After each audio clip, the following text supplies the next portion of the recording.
도대체 평소에 어떤 훈련을 하고 있는 건가요? 이번 대회 가장 많은 출전 시간을 소화한 선수라고는 믿기지 않습니다. 경기가 다 끝나가는 와중에도 3명이 미뤄도 꿈쩍 않더군요. 한국 선수들이 이번 대회에서 가장 많은 도핑 테스트를 받고 있다던데 어찌 보면 이해가 가네요. 대한민국 대표팀의 정신력에 호주 선수들마저 고개를 가로저었습니다. 호주와 대한민국의 아시안컵 8강전은 이번 대회 최고의 명경기로 연장전 터져나온 손흥민의 프리킥 장면은 지금도 숱한 화제를 낳고 있는데요. 이를 지켜보고 있던 수많은 팬들이 손흥민의 놀라운 슈팅 기술에 감탄했지만 손흥민을 직접 상대했던 호주 선수들은 오히려 다른 부분에서 놀라움을 금치 못했습니다. 바로 한국 선수들의 체력과 정신력이 마치 인간을 초월한 것만 같았다는 반응을 보였는데요.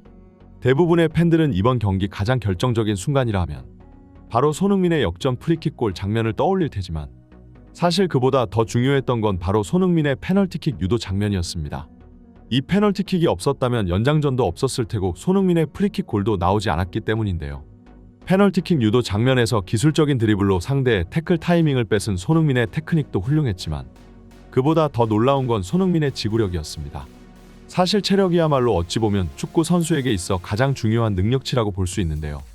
드리블과 슈팅, 패스 같이 테크닉으로 평가받는 이 모든 요소들은 사실 전부 신체적인 능력에 기반을 두고 있는 것이고 아무리 기술적으로 뛰어난 선수라도 체력이 빠져버리면 몸의 밸런스가 무너지면 물론이요.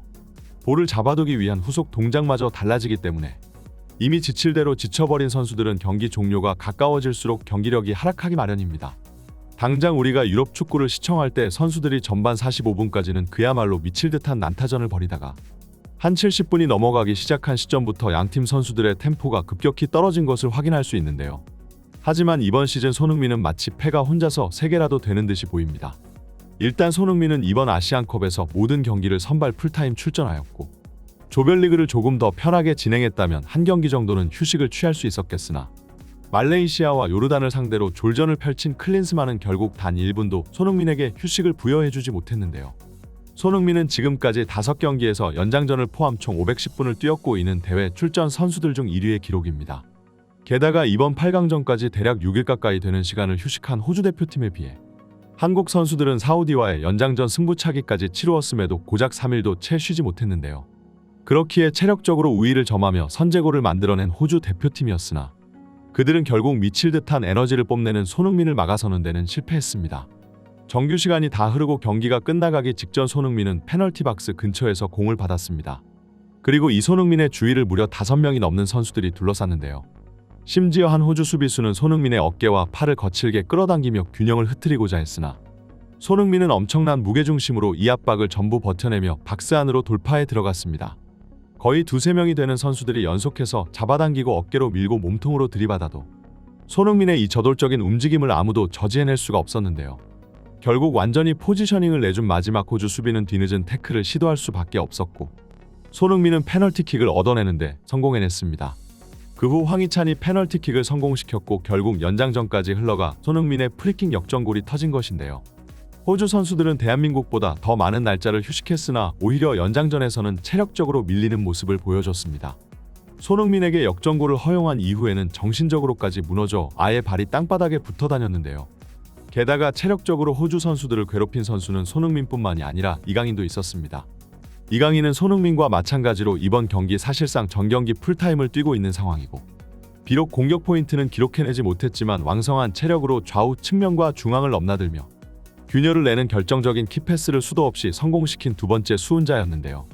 호주의 감독은 경기 후 인터뷰를 통해 손흥민을 막아서지 못한 것이 이번 경기 최대 패인이 되었다고 밝혔습니다. 이것은 매우 힘든 결과다.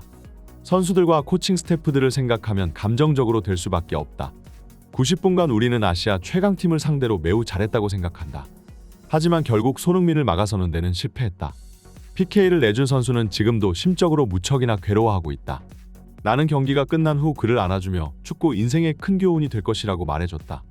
그는 젊은 선수이고 이 경기를 계기로 더 발전해 나갈 것이다. 한국 선수들은 동점골을 만든 이후로도 공격에 고삐를 늦출 생각이 없었다. 승부차기까지 갈 생각은 추호도 없어 보였으며 승리를 따내고자 달려들었다. 그리고 결국 손흥민의 프리킥이 터졌다. 승리를 향한 그들의 정신력과 열망이 이런 결과를 만들어낸 것 같다. 한국은 좋은 팀이다. 특히 체력에서는 그들의 적수가 없다. 다음 토너먼트에서도 좋은 결과가 이어지기를 응원한다. 이처럼 호주의 감독은 이번 경기 패인으로 손흥민의 영웅 본능, 그리고 한국 축구 대표팀에 미칠 듯한 지구력과 체력으로 인한 차이를 꼽았는데요. 호주전 120분 경기를 뛴 이강인과 김민재는 기진맥진한 상태였지만 그럼에도 불구하고 곧바로 대회 주최 측의 도핑 테스트 요구에 곧바로 도핑룸으로 끌려갔다고 합니다. 아마 이번 대회 가장 많은 도핑 테스트를 받고 있는 선수들이 아마 한국 대표팀이 아닐까 싶은데요. 특히나 이강인과 김민재, 손흥민같이 팀의 대표격인 에이스 선수들에게만 유독 엄격하게 굴고 있으니 한국 팬들 입장에서는 주최 측의 행동이 마음에 들지 않을 수도 있지만 사실 이강인과 손흥민의 믿기지 않은 체력을 직접 눈으로 목격하고 나니 어찌 보면 나름 이해가 가기도 합니다. 이제 유럽 축구 팬들에게 한국 선수들은 강철 체력과 위닝 멘탈리티로 아예 이미지가 박혀가고 있는 상황인데요. 게다가 과거 맨체스터 유나이티드에서 활약했던 박지성도 두 개의 패라는 별명을 가져 가장 왕성한 활동량을 가진 선수로 유럽 축구 팬들에게 각인되었던 선수이니 이제 아시안컵 대회를 통해 한국 선수들의 뛰어난 체력은 축구 팬들은 물론이요, 아시아 선수들의 영입을 고려하는 유럽 빅클럽의 스카우터들에게도 제대로 눈도장을 찍기 시작할 것 같습니다. 하지만 그에 반해 일본 대표팀은 이번 대회로 그동안 쌓아온 축구 강국 이미지에 가장 큰 타격을 입은 팀이 되었는데요. 일본은 월드컵과 최근 평가전에서 유럽의 강호들을 차례로 무너뜨렸고 이를 본 유럽의 축구 팬들은 일본이 아시아에서 가장 강한 축구팀이라고 착각하고 있었습니다. 하지만 이번 이란전 충격 패배를 통해 8강에서 탈락하며 결국 일본 축구의 본실력이 까발려져 버렸고 실력은 물론이거니와 대외적으로도 추태를 부리며 큰 비판을 받고 있는 상태인데요. 일단 일본의 이토 준야가 성범죄 스캔들로 인해 대회에서 도중 하차했고 쿠보와 도미아스는 대회 시작도 전부터 국가대표 차출의 반기를 들면서 팀 분위기를 어지럽혔습니다. 심지어 이란에게 패배하고 난 뒤 쿠보는 아시안컵 대회의 잔디는 마치 낫도 같았다. 형편없는 잔디 상태가 우리 대표팀의 플레이에 영향을 미쳤다.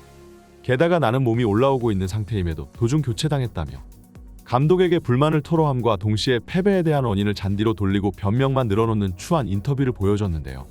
게다가 웃기게도 일본 매체는 또 쿠보의 인터뷰에 동조해 이번 대회에서 일본 대표팀은 공격 시 패스미스를 종종 보였다. 이것은 일본 선수들의 실수가 아니라 잔디가 형편없는 탓이었다. 게다가 대회 공인구조차도 패스하기에 적합한 공이 아니다. 이것은 일본의 장기인 패스 축구를 막기 위한 카타르 측의 수작질이며 뻥축구만 하는 중동팀들을 위한 맞춤 환경을 제공해주고 있었다라고 말했습니다. 선수들과 감독 그리고 언론들조차 마지막까지 패배의 원인을 외부에게 돌리며 구질구질한 모습을 보이고 있는데요. 물론 이를 본 다른 축구 팬들은 그야말로 웃기고 있다는 반응을 보이고 있고 그동안 일본 축구를 향해 갖고 있었던 이미지가 이번 대회로 인해 완전히 박살난 것처럼 보입니다. 결국 실력도 실력이지만 정신력의 차이가 한국 대표팀과 일본 대표팀의 차이를 만들어냈다고 볼 수 있는데요.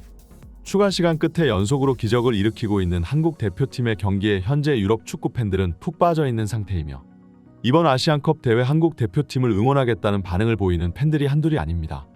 특히나 영국 팬들은 프리미어리그 레전드 손흥민이 트로피를 들어올리는 모습을 꼭 보고 싶다고 하는데요. 이제 딱 2번의 승리만 더하면 그 일이 현실로 일어날 수 있습니다. 다음 요르단전에서도 좋은 결과가 있기를 기대해봅니다. 오늘 영상은 여기까지입니다. 지금까지 풋볼 랭킹이었습니다. 구독과 좋아요는 사랑입니다. 감사합니다.